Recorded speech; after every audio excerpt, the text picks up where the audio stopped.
Nobody asked Miles Davis what he thought about Nirvana. That was the first mistake, because Miles had opinions about everything, not the casual opinions of a man who formed positions from a distance, but the kind of opinions that came from 60 years of listening at a level most people never reached. Listening not to songs, not to albums, but to the space inside the music, to what a player chose not to play, to what was happening in the silence between the notes. He had developed those opinions slowly through thousands of hours in studios and clubs and rehearsal rooms, and once formed, they sat in him like stone, unmovable, certain. He had built an entire career on those opinions.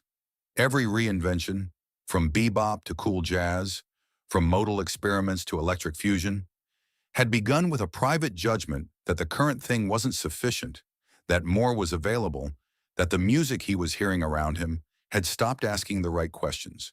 He didn't make those judgments gently. He made them with the directness of a man who had no patience for the distance between what he thought and what he said. So when a journalist brought up Kurt Cobain in the spring of 1991, Miles didn't hesitate. He didn't need to. "That's not music," he said. "That's a kid screaming because he doesn't know how to say what he means. When you don't have the language, you get loud. Loud isn't feeling, loud is just loud." The journalist wrote it down. The quote ran, "People in the jazz world nodded. People in the rock world filed it away under the category of things that old musicians said about young ones. The predictable generational friction that had been part of music since the beginning. It wasn't mean exactly. It was dismissal. The particular kind of dismissal that carries weight only because of who is delivering it." Nobody pushed back. Miles moved on. He had a record to finish. The brownstone on West 77th Street was quieter than it used to be.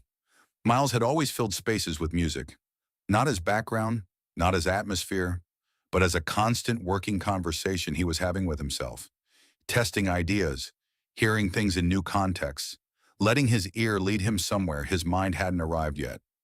But in the last year of his life, the silences between the music had grown longer, more considered, as if he was listening to something that wasn't playing yet.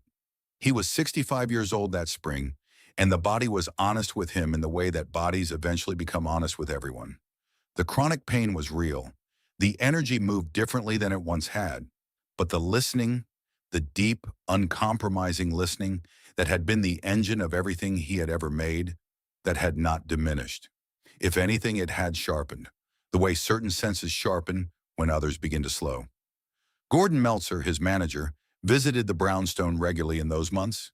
He had been working with Miles for a decade and had learned the particular grammar of those visits, which subjects Miles wanted to discuss, which ones he would redirect without explanation, how to read the difference between a silence that meant he was thinking and a silence that meant the conversation was over.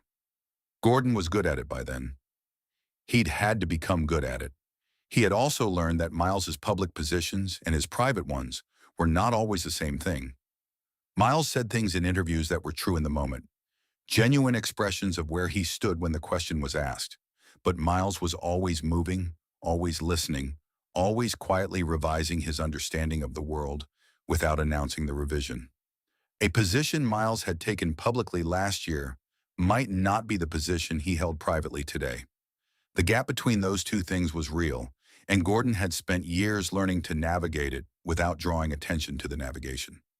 One afternoon in late summer, Gordon arrived to find Miles sitting at the kitchen table with a cup of coffee going cold beside him, looking at nothing specific on the far wall. "Sit down," Miles said, not a greeting, an instruction. Gordon sat. "I need you to get me something," Miles said. "A tape, not an album, a rehearsal, something unfinished." Gordon waited. "That band," Miles said. "The loud one." It took Gordon a moment. "Nirvana," he said. Miles didn't confirm or deny. He picked up his coffee, found it cold, set it back down. "Something raw," he said, "before they cleaned it up." Gordon made calls. It took 3 days. Someone at a recording studio in Seattle knew someone who had been in the room during early rehearsal sessions. Informal recordings made on basic equipment, nothing intended for release, just documentation of the process. A cassette arrived at the brownstone by courier. Miles took it from Gordon without comment. He didn't play it while Gordon was there. Gordon drove back to his office and waited. He had learned not to follow up too quickly. Miles operated on his own clock, and pushing against it produced nothing except a shorter conversation than you'd otherwise have had. 4 days passed. On the fifth morning, the phone rang at Gordon's office at 7:45. Miles never called that early. Gordon picked up on the second ring. "You heard this tape?" Miles asked. No greeting. "No," Gordon said. "I just got it and sent it over." A pause. "Okay," Miles said. Another pause. Longer. Gordon didn't fill it. "There's something there," Miles said finally. His voice was careful, the deliberate care of a man choosing words that he intended to mean exactly what they said and nothing more. "It's not formed. It's raw in ways that won't always serve him. But there's something underneath it that you can't teach. You either have it or you don't." Gordon had worked with Miles long enough to understand what he was hearing. This was not a casual observation. Miles did not make casual observations about music. "What is it?" Gordon asked. Miles was quiet for a moment. "He's not performing," Miles said. "Even on tape, most musicians are performing. They know something is being recorded and it changes them. Changes what they reach for. Makes them careful. Safe. He doesn't do that. On this tape, he plays like no one is listening. Like the guitar is just an extension of whatever is happening inside him, and he hasn't figured out yet that it's supposed to be a performance." He stopped. "That's the thing," Miles said. "That's the only thing that matters, and most people never find it." Gordon sat with the phone in his hand for a moment after Miles hung up. He had heard Miles talk about music for 10 years. He had heard him discuss Charlie Parker, Bill Evans, John Coltrane, the musicians who formed the bedrock of how Miles understood what was possible. He had heard him dismiss and dismantle and occasionally, rarely, acknowledge something that reached him in the way that only the real thing could reach him. This was that kind of acknowledgement. What made it land differently was the contrast. 6 months earlier, Miles had said publicly that Kurt Cobain was loud without feeling. Now privately, with no audience and no obligation, he was saying something that was almost the opposite. Not that he had been wrong exactly. Miles never framed it that way, but that he had heard something on a raw, unproduced cassette that had not been available to him when he formed his public position. Something that the finished, processed, radio-ready version of the music had perhaps obscured. The thing that was really there, underneath the distortion and the volume. Gordon never asked Miles to explain the discrepancy. He knew better. Miles didn't explain. Miles moved. He had always moved. Away from positions that had calcified, towards sounds that were alive, regardless of whether the move made sense to anyone watching from the outside. The tape had made him move quietly in a direction no one expected. Gordon kept the phone call to himself for years. It wasn't a conscious decision exactly. There was no moment where he weighed the options and chose silence. It was simply that the conversation felt private in a way that public conversations don't. The kind of private that belongs to a specific room at a specific hour and resists being moved out of that room without losing something essential. Miles had been gone, and then Kurt was gone too, and the losses accumulated the way losses do. And suddenly it was years later, and the moment for saying something had apparently passed without Gordon noticing. He had also been aware of how it would sound. Miles Davis admiring Kurt Cobain, the most demanding listener in jazz history, reversing a public dismissal because of a rehearsal tape. It was the kind of story that invited skepticism, that sounded like legend-making after the fact, that people with no stake in either artist would receive with polite disbelief. Gordon had lived through enough of those conversations to know what they felt like. He had no interest in defending something he knew to be true to people who had decided in advance that it wasn't. So he said nothing, for 6 years. Then in 1997, a jazz publication approached him about a retrospective on Miles's final years. The focus was doo-bop, the hip-hop fusion record that had bewildered and excited people in equal measure. The last statement from a man who had spent 50 years refusing to stand still. Gordon agreed to speak. The interview was long. Most of it was exactly what you'd expect from a piece about Miles's late career. Near the end, almost as an aside, Gordon mentioned the tape. 3 paragraphs. No pull quote, no emphasis, just a fact he had been carrying for 6 years, set down in the back of an article that almost no one read. It resurfaced online years later, passed between people in corners of the internet where the audiences for both artists occasionally overlapped. Some of them recognized what it was. Most of them didn't. Miles Davis died on September 28, 1991. Nevermind had been released 4 days earlier. He did not live to hear what that record became.